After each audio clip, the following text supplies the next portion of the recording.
لیے ہوں اس نے واپس کیے ہوں. نمبر 1 یا اسے سزا دی گئی ہو. ایک نام یہ ڈویل سسٹم ختم.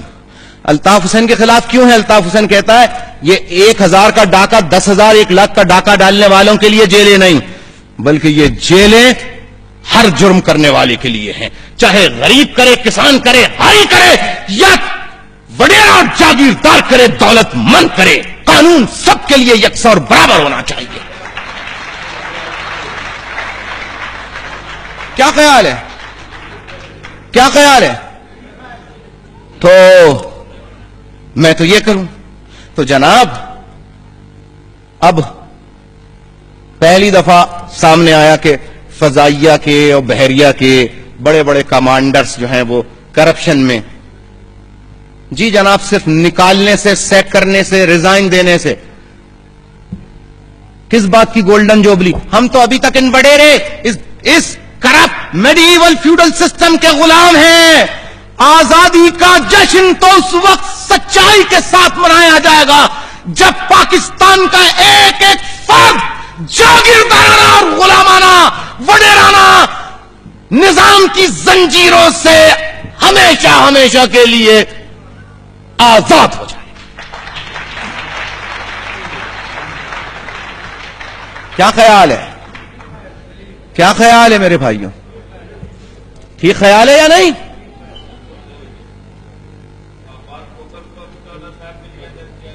تو میرے بھائیوں، میرے بزرگوں، میں آپ کو بتانا چاہتا ہوں ہم فوج کے خلاف نہیں ہیں، لیکن جو گڑبڑ کر رہے ہیں، چاہے وہ فوجی ہوں چاہے وہ سویلینز ہوں، چوری غریب کرے، چوری جرنیل کرے، چوری مزدور کرے، چوری وڈیرا کرے، سزا پھر آئین اور قانون کے تحت سب کو برابر ملنی چاہیے. کیا خیال ہے؟ تو میرے بھائیوں، تو الطاف حسین پہ اور پھر کیا؟ جی الطاف حسین جو ہے وہ انڈیا سے دوستی کی بات کرتا ہے.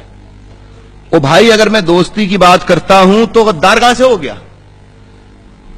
فوراً اخبار میں آ گیا، مضامین آ گئے، اس لیے کہ الطاف حسین پنجابی سپیکنگ نہیں ہے. اور اب نواز شریف صاحب کہہ رہے ہیں انڈیا سے دوستی، انڈیا سے دوستی، انڈیا سے دوستی، انڈیا سے دوستی. کسی نے نہیں لکھا کہ نواز شریف صاحب غدار ہو گئے. جی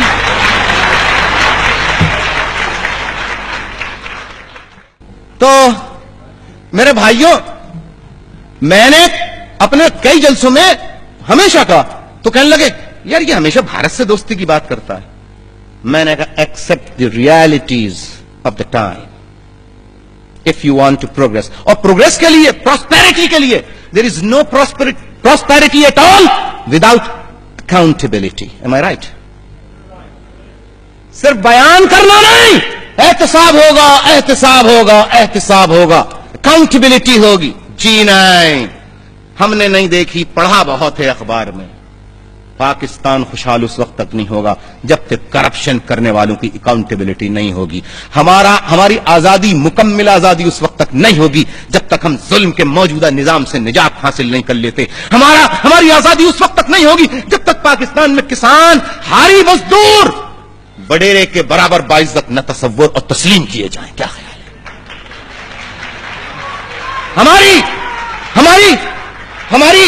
ہماری آزادی اس وقت تک نہیں ہو سکتی، ہماری آزادی اس وقت تک نہیں ہو سکتی جب تک کہ امیر اور غریب کے لیے قانون برابر نہ ہو. ہماری آزادی اس وقت تک مکمل نہیں ہو سکتی جب تک کہ جو سہولتیں امیر کے بچوں کو حاصل ہیں، امیر کے بچوں کو تعلیم کی جو سہولتیں حاصل ہیں، وہ کسان، ہاری اور مزدور کے بچے کو بھی حاصل نہ ہو. کیا خیال ہے؟ سنیے سن لیجیے. تالی نہیں، تالی دوسروں کے لیے چھوڑ دی.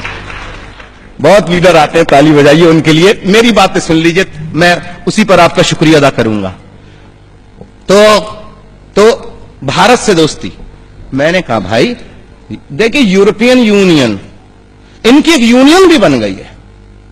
جب ان کی یونین ہے، یہ آپس میں فرانس، جرمنی، یہ آپ کے سامنے ہے، یہ دی گریٹ برٹن آپس میں ٹھس ٹھس کرتے تھے نہیں کرتے تھے؟ لڑائی کرتے تھے نہیں کرتے تھے؟ وارس وارس وارس. کہنے لگے نہیں, we are neighbouring countries, we should live with honour and dignity without interfering, کہ کسی کی جو ملک کی جو ساورنٹی جو ہوتی ہے اس کو افیکٹ کیے بغیر. اور آپ دیکھ لیجئے اب متحد ہیں, اور ہم پاکستان حملہ کر دے گا, انڈیا حملہ کر دے گا, انڈیا حملہ کر دے گا, پاکستان حملہ کر دے گا, پاکستان حملہ کر دے گا, انڈیا حملہ کر دے گا. 50 سال گزر گئے, کوئی دن اس ڈسکشن سے باہر نہیں جاتا.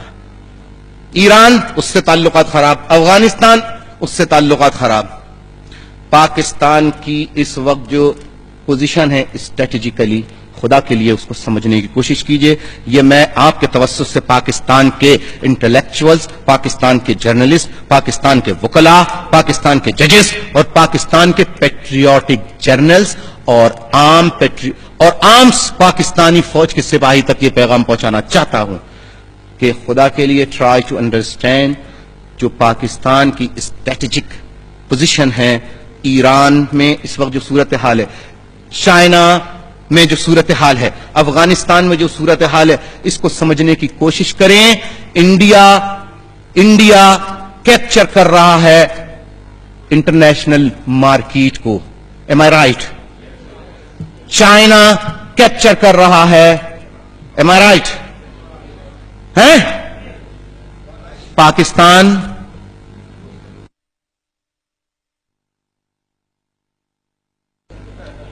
اچھا اب سنیے, میں کچھ باتیں اشاروں کنایوں میں کہوں گا, آپ سمجھنے کی کوشش کیجئے. اس وقت اگر جاپان اکانومی میں آگے بڑھے, چین آگے بڑھے یا انڈیا آگے بڑھے, تو پاکستان کو تو چھوڑیے, کچھ اور لوگوں کو, کچھ قوتوں کو کچھ خطرہ محسوس ہوتا ہے کہ کہیں ان کی انٹرنیشنل مارکیٹ جو ہے وہ خراب نہ ہو. تو خدا کے لیے ٹرائی ٹو انڈرسٹینڈ کہ پاکستان کی اس وقت اسٹریٹجک جو حیثیت ہے, اگر پاکستان کے patriotic journals, patriotic politicians, patriotic لوگ اگر اس وقت پاکستان کی جو اس وقت اسٹریٹجک اہمیت ہے کہ we can play a very positive and important role in building Pakistan, تو اگر ہم ادا کریں تو اس موجودہ جو اسٹریٹجک پوزیشن ہے اس سے ہم بہت فائدہ اٹھا سکتے ہیں, قرضے بھی دور ہو سکتے ہیں, بینک کرپسی پہ جو کھڑے ہیں دہانے پہ اس سے بھی بچ سکتے ہیں, ملک کی اکانومی بہتر کر سکتے ہیں. تو میرے بھائیوں, میں آپ کے توسط سے بس ان تک یہی پیغام پہنچانا چاہتا ہوں. باقی ڈیٹیلز کیا ہیں, جسے جو پالیسی میکرز ہیں وہ کچھ سمجھنا چاہیں تو میں اپنی سجیشنز, اپنی رائے ان تک پہنچا سکتا ہوں. تو میرے بھائیوں, انڈیا سے میں نے کہا کہ انڈیا سے دوستی کریں, تو آج نواز شریف صاحب جو ہے وہ کھل کر کہہ رہے ہیں کہ انڈیا سے دوستی ہونی چاہیے. ہم نواز شریف صاحب پہ الزام نہیں لگا رہے, بلکہ کہتے ہیں نواز شریف صاحب آپ نے پریکٹیکل بات کی ہے, پریگمیٹزم کی بات کی ہے جی. اور انڈیا کے لیڈروں کو بھی سوچنا چاہیے اور پاکستان کے لیڈروں کو بھی کہ کب تک دونوں بجٹ پر اربوں خربوں روپے خرچ کر کے عوام کو دوائی دارو سے مراد دارو والی مت سمجھ لیجئے, دوائی دارو کا مطلب دوائی, میڈیسنز,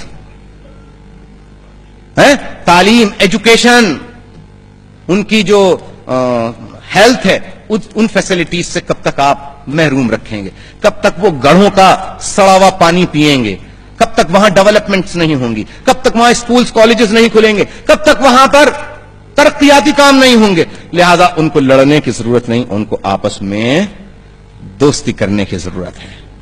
لیکن آج میں آپ کے توسط سے, اگر برمنگم کے لوگ مجھے اجازت دیں, کیونکہ معاملہ تازہ ہے, مجھے کہیں اور موقع ملا نہیں اس طرح عوام میں آ کر بات کرنے کا, اگر آپ اجازت دیں تو آپ کے توسط سے ایک بات اور کہہ دوں.